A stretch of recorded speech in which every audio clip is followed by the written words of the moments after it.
أعوذ بالله من الشيطان الرجيم. بسم الله الرحمن الرحيم.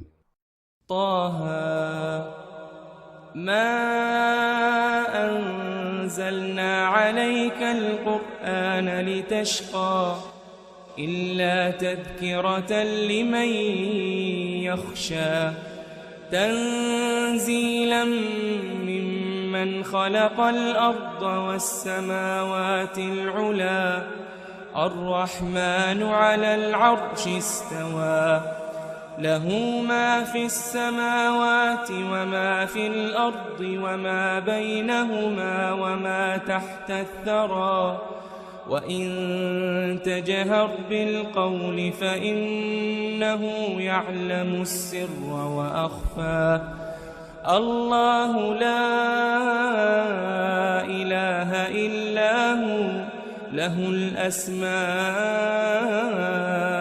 الحسنى